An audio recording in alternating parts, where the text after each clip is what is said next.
Did you get it? Is it on? Hello, everybody. Welcome to another wonderful episode of Taking Over the World with Ed and Aaron. Aaron, what's going on? I'm in pretzel, guys. I'm in pretzel brain. Why? We just had a conversation. We were talking about these new videos that are taking over the internet. You know, Travis Kelce and his new girlfriend. And I pulled the reverse on somebody over the weekend. I was like, oh, somebody was talking about Taylor Swift and her new movie. And I was like, oh, she's that girl, right? That's like up in the suites or whatever, like dating Travis Kelce now. Like, so now she's like becoming famous. Like, you know, like just like right. this. Can you see that? And these people that I was with, like, they were like whiplash. They're like, are you not like, that's Taylor Swift. I'm like, yeah, right. Yeah, that's his new girlfriend, right? Like, whatever. And I was like, got you guys. Like, chill out. But, I mean, I guess I just was naive to the whole situation that they've been dating for. It sounds like the Swifties has cracked the code. They've been dating for months now. Yeah. I'm naive to all this stuff. And I'm thinking they're just, you know, just in the little romantic stage of holding hands and, you know, floating around SNL and N-words. I guess so. I guess so. But apparently this is ongoing. This is how out of touch I am. Like, if it's not youth sports or, you know, real estate or something, like, it just doesn't take up a lot of brain space. If it's not at a park on Saturday, either soccer or baseball or selling real estate, you got nothing else to do. Pretzel brain. Yeah. Pretzel brain today. Yeah. So yeah, the Swifties cracked the code probably a couple weeks ago. All right. That Jason Kelce mentioned it on their podcast, mentioned her name, and Travis was like, you had to bring her up. And if you think about it, like her and Donna, because we're on first name basis with the Kelce's. Fair. Okay. They were very chummy for meeting for the first time. That's fair. The signs were there. You're saying the signs were there. We just got enamored by the allure of it and didn't look back, you know. Hey, listen, I was having a call with my coach this morning, and I self-admittedly I have squirrel syndrome, right? Like I think it's a real disease. And I think that's what we all saw. Like, you know, I'm like having a conversation. And it's like, boom, over here, boom, over here, boom, over here, right? I think we just all got enamored by this whole Travis Kelce thing that we didn't realize, like. The signs were there. The signs were there. But I went to go see the movie this weekend. Okay. And Stephen A. on his show on ESPN was saying that he took his daughter and her friends. It was like $20,000 because it was like 10 people. 10 people. It's $2,000 a ticket in New York to go. Oh, to go see the concert. I thought you were talking about the movie. I'm like, what? What kind of movie theater? And you went to that? I'm gonna tell you how smart she is, though.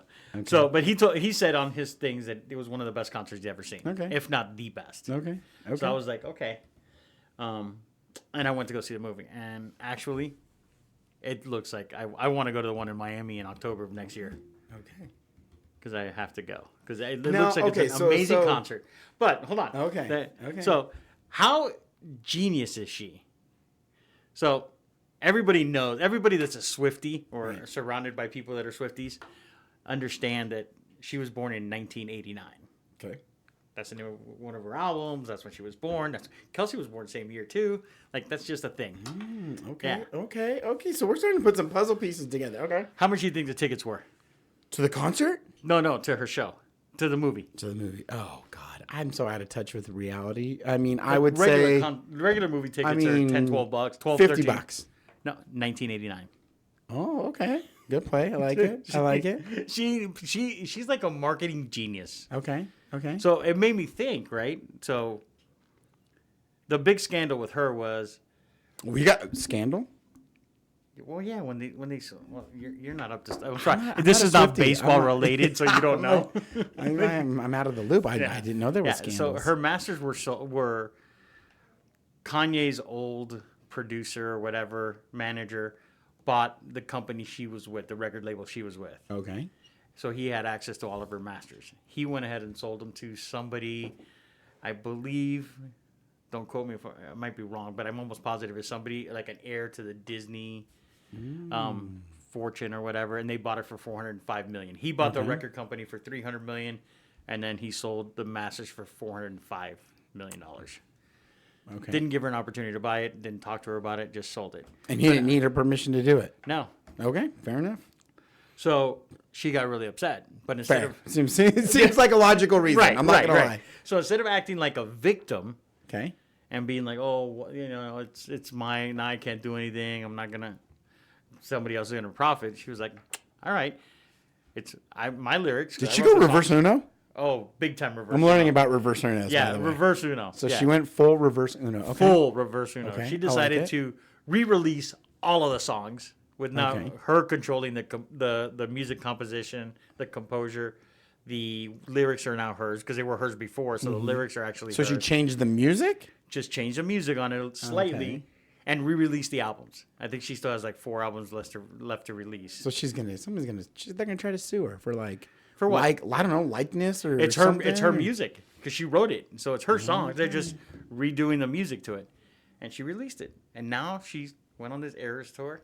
So now all the $1 billion. So the guy who bought them for $405, they're now worth like $405 because the Swifties aren't going back to they want the new stuff. They want the Eras tour stuff. Of course. Wouldn't you? So she reversed. She took out the biggest reverse Uno she had and just dropped it.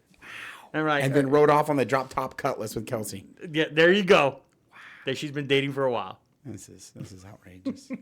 But to me it was like, okay, so that's the like a lot of us go through that victim mentality, right? Something goes wrong and it's like, oh my God, what are we gonna do?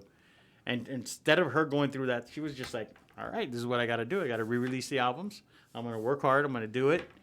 And then now I control everything. So would you say that the pain, so she had an option to make a choice, right? Yeah. Either the pain of being upset and not doing anything about it, and it is what it is. Right. Or she says, okay, listen, I go this route. I take on a new pain, which is going into the studio, reworking, I don't even know, God knows how many songs she has, right? And that's going to take up time and effort and whatever, emotional roller coaster, all this and that. But then she puts in that work, and like in her brain, there was 2 options, like. And so now, like taking on this pain is my point. She had 2 options of pain to choose: the victim pain or the put in the work pain. And the put in the work pain, which she opted to do, nullified that deal pretty much, right? And then just made the $1 billion Eras tour, right? Correct. I mean, so it's funny because that was my terrible transition into, you know, a conversation we had last week at a seminar we sat at, you know, with our real estate stuff, and it was like, no matter what you do, there's going to be a pain associated with your activities or lack of activities, right? And it's like, and then it becomes like, you know, like that old cartoon scale or like judicial system scale. You see like the balances, right? It's like the pain of doing something you don't want to do. And let's just say in real estate, it's cold calling, right? Or door knocking or something people don't want to do, right? It's like, right. Okay, I don't want to do that. So they're also like, I'm scared of it. That's a painful thing for me to do. But then you got that on one side of the scale. Well, if you don't do it, the pain and what the cost of that pain is like you have to find a new job. You can't pay your mortgage. Like you can't go on a trip for your kids, like whatever. Like, so it comes down to the fact is like, which pain do you choose? Do you choose the pain of like saying, oh crap, I better call, I better door knock, I better do what I know I need to do to make this work? Because if not, then the pain is I got to find a new job. I got to go clock in 9 to 5. I've got to go get hired in this industry right now or whatever it is, and you know I can't make my mortgage payment. And like, so she obviously made her decision, but I think in this room the other day, a lot of people, and it kind of hit home with me too, it's like, you know, there's stuff about every job that you don't want to do, right? Like no matter what your job is, like I think there's always a part that you don't want to do. And you can get back into the who, not how, the buying your time back books, where it's like, okay, you start to leverage out those tasks, which creates you more creativity time where you can do the jobs that, you know, you're better at and enjoy more and build your company, where you might find the pieces that you don't like to do. You can hire someone to do it, and they actually like doing that stuff, and it makes your company, you know, and your life better and more profitable. But it's funny because I got thinking about that too, and I'm just like, man, like this stuff that, you know, sometimes you're just like, I don't want to do that. You're like, okay, but what really is the cost if you don't do it? It's not that you didn't get a deal. You know, it's like, why didn't I get a deal? Well, what is that? That's a paycheck. Don't you have a really good friend? I've got, yes, one really good friend. I don't have many, but the one I do have is really good. Yes, I have a really good friend. You have a really good friend who's an attorney. Sure. And he takes a lot of his stuff to trial. Yeah. Right? Mm-hmm. So he does what is painful for a lot of other attorneys in his field. 100%. And they refer to him. Great. Because they don't, 100%. You're right. They're like, and that's I don't want to go to trial. Yeah. You love going to trial, so here you go. Right. Dude, you're 100% right. And that's like the perfect thing. Like then we all have different right? Like pain thresholds when it comes to like what they want to do, what they don't want to do, and the choices they have to make for their family, their future, whatever. And yes, you're absolutely right. From what I hear, talking to him, a lot of people don't want to go to trial. They don't want to, they don't want to put the money out. They don't want to take the time to do it. They don't want to deploy the resources it takes to go to trial. Right. And they ship those out. Well, he's now made his living. He's like, I love going to trial. Like that's my I love jam, putting on my right? suit. That's my jam. He loves getting ready. He loves going to defend his case, and he's very good at what he does. And he knows, like, when I step on, like, that's my court. Like, not only is it a courtroom, that's my NBA court. Like that's my golden, like that's a fortress, right? Like that's where I go to work, right? I make it my B when I go in there. That's where he gets paid. So he turned other people's pain into something, and I'm sure those law firms are getting like a referral, just like we would in real estate, right. Things like that, where some people will go like, hey, it's too painful to do commercial. It's worth it for me to refer it out to somebody like Ed, who you love commercial, right? Like you thrive on those big deals and complicated deals where like being the mad scientist, putting all the stuff together. Right. And yeah, dude, he thrives off that and he loves that stuff. And so he fills himself up with trial cases and what nobody wants. And he's like, this is what I do. I own this. It's awesome. Yeah. So it's funny, people do that. Yeah. It's the thing. Like people don't, like, not everybody's good at everything. Right. So you just have to find your niche or whatever you're good at, double down on it, and just spend more time doing that to be successful. Well, and it's like not even so much even like, to your point, yes, it's what you're good at, but like what you enjoy doing, right? Like life is too short to be coming in and going like, could you imagine showing up to the office every day and being miserable? I do when I see you, though. Dude, you're so full of it. You're so full of it. The first thing you do, I bet you, like, you get into the office and, like, the first thing you do is walk by my door and be like, oh, is he here yet? Well, I have to walk by your door. I can't get to my office unless I walk. See, that's why I like my office there, see? I know you're checking on me. I know you're a little bit disconcerted if I'm not there right away. I am. You're absolutely right. Don't I text you if you're not here? And then the first thing I do is walk down to your office when I get in, get yelled at, by Mercy, where's my business? And, like Mama Duke's just being like, you want your pain? Here it comes, boy. Like I'm bringing the pain. She's the pain. She's the bringer of pain, right? But in a good pain, right? Like she's like, it's funny because we've talked about this before with individuals and teams. Everybody has to have their role, and we even talk about it with my sports teams, right? Like my 12U boys, like they're playing really, really good baseball, but I got 10 kids right now that are like all in.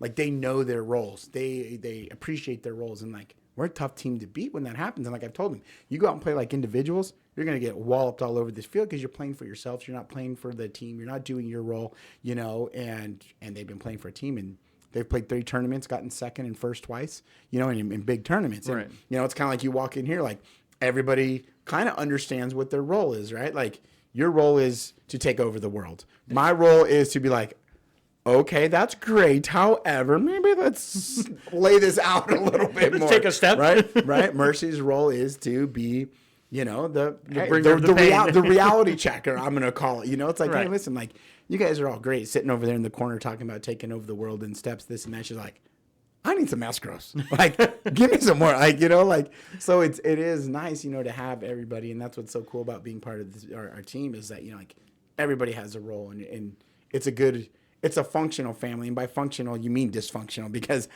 every family's. If you're too functional, it's weird. I think we're probably gonna have to bring the team on, probably one at a time, so they can come and chat with us. We might need to do like live TV and get like a 5-second delay or the beep button ready because there could be some words on. Well, it depends on who comes. If Mercy comes for sure, yeah, this is gonna be on a 5-second delay. Because like it was funny because we're watching the movie. And a lot of Taylor Swift's songs have bad words in it, which I didn't know. Really? See? Yeah. I didn't see. Yeah. Like you don't think about it when you listen to it on the radio. I see her and I think like this innocent gal. I still think of her like an innocent girl. She is an innocent girl. Well, not according to what I've been hearing. Okay, you're telling me she's got bad words. I'm not. And you didn't even know she dated these guys that she dated. Like I didn't even know. I've been tutelized this morning. Yeah. So, but Mercy was like, oh, she's my spirit animal. Interesting. Because she says bad words. So yeah, but yeah, we will have to bring up people on here because the what you went to for the business thing, that seminar kind of thing that you went to on Thursday. I just talked to Jennifer and she's like, yeah, I saw a lot of value in that, but it's what you guys do for us on the team. And I'm like, duh.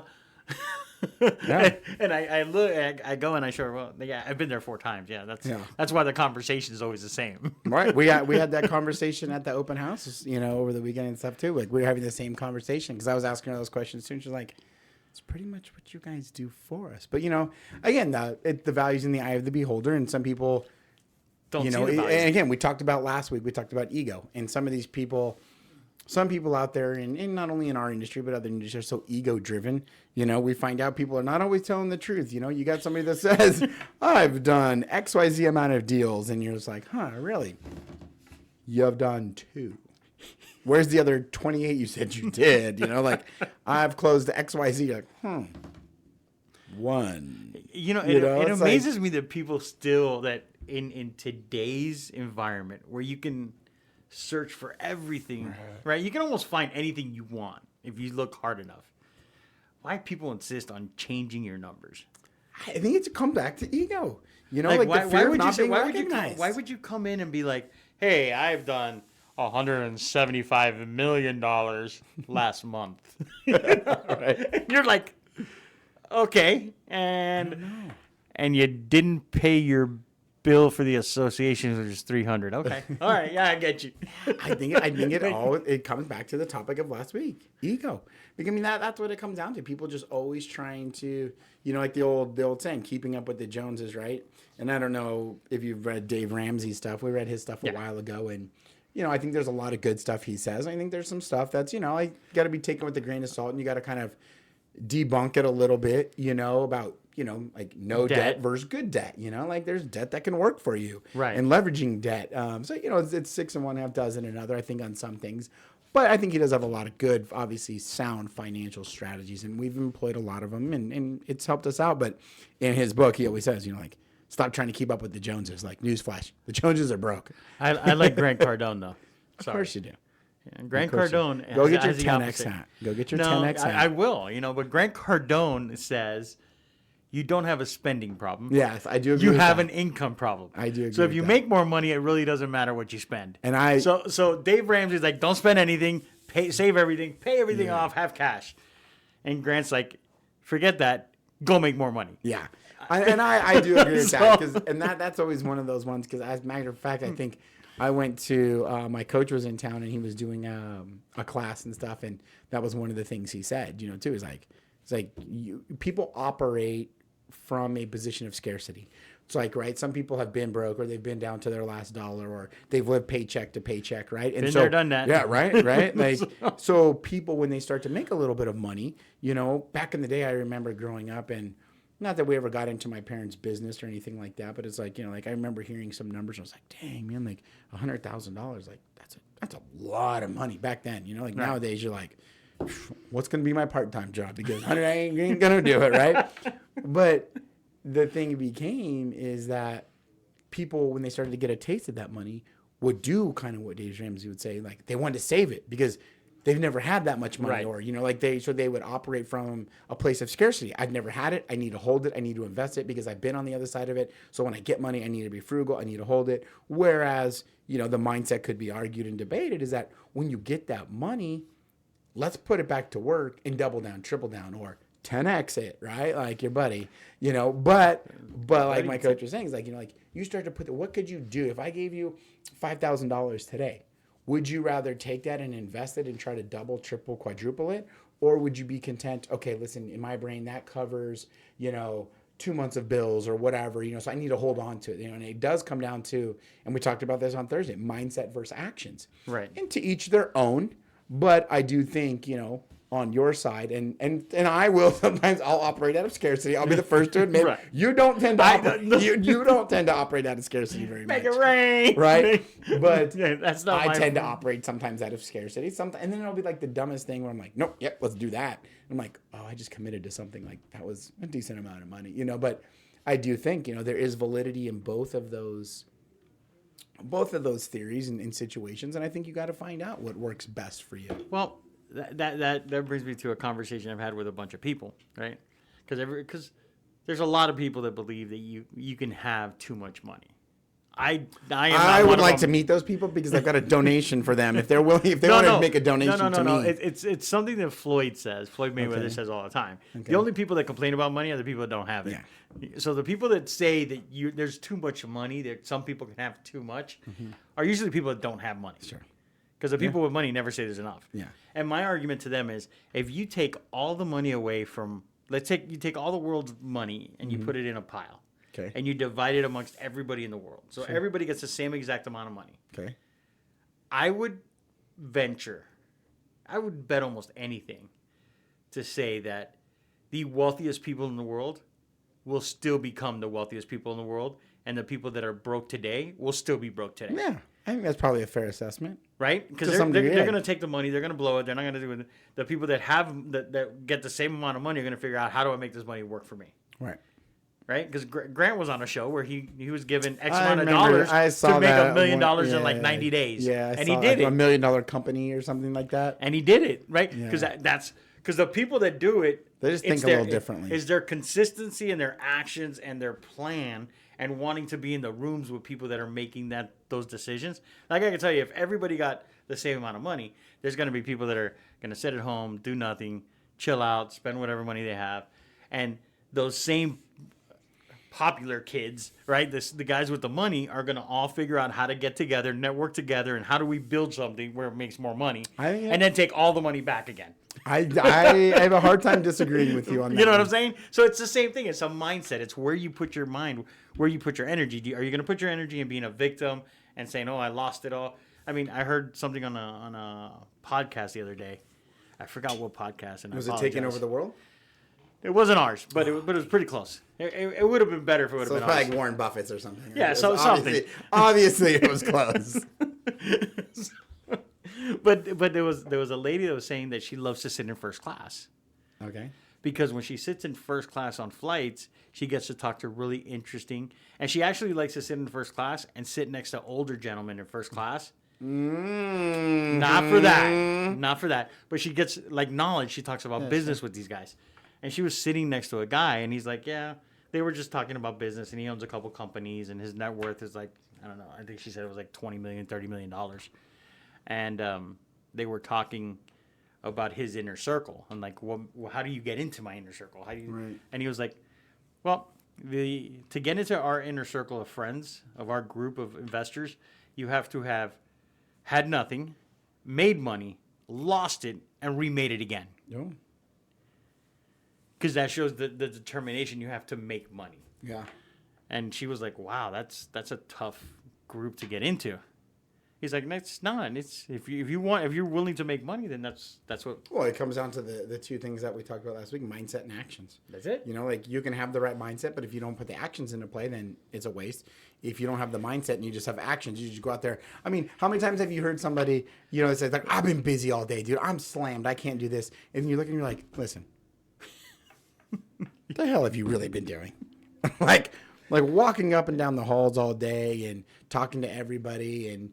And again, and we're all guilty of it, is that sitting in on every training, sitting in on every mastermind, like spending a month to design that perfect listing agreement that we don't even use. So spending 2 months to design your perfect business card that is being replaced by Linktree and dot cards. And, it's like people try to perfect things so much, and it was, Gary Keller said it in his book, is that, like to get to quality, stop. It's not quality that leads to quantity. It's quantity that leads to quality. Like the more you get out there and do things, you'll fine tune things. You'll start to learn. And matter of fact, it kind of played off our conversation I had with my coach this morning. I was asking him questions like, well, like when you send out your monthly this or your XYZ's this or plan for an event for this, like how do you go about it? And I was like, well, what I was thinking about doing this. I was like, what do you think? He's like, I don't know. Why don't you do it, collect the data, and find out? And I'm like, But I thought you were going to give me the answers, right? Like, we're looking for the easy way out, but it kind of resonated. I was like, dude, he's got a good point. Like, right, go out there, do it, create it, collect the data, and then make a decision. But that's what we talk about with our team, and that's what we talk about people all the time.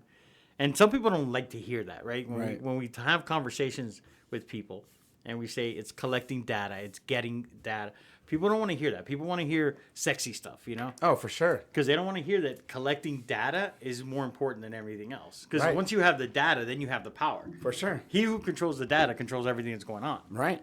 But since people love to be about the next best thing, that's all they're worried about. Squirrel syndrome. I go back to squirrel syndrome, right? Like, how many people like, oh, I was calling this database and I heard somebody talk about this, so now I'm doing this, and then I heard somebody, I saw on a webinar on this, and then somebody came into the office and they've done 30 deals and they're doing this, and then so you switch this gear, and then you find out they're $30. So do we have enough data to take over the world?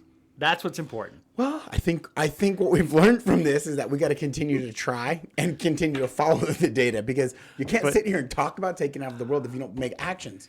We have the mindset. We have the mindset. You definitely have the mindset. I'm being dragged along. Yeah, you're just being dragged along. But we got to put forth the actions. There's only one way to find out if you can take over the world. You got to try.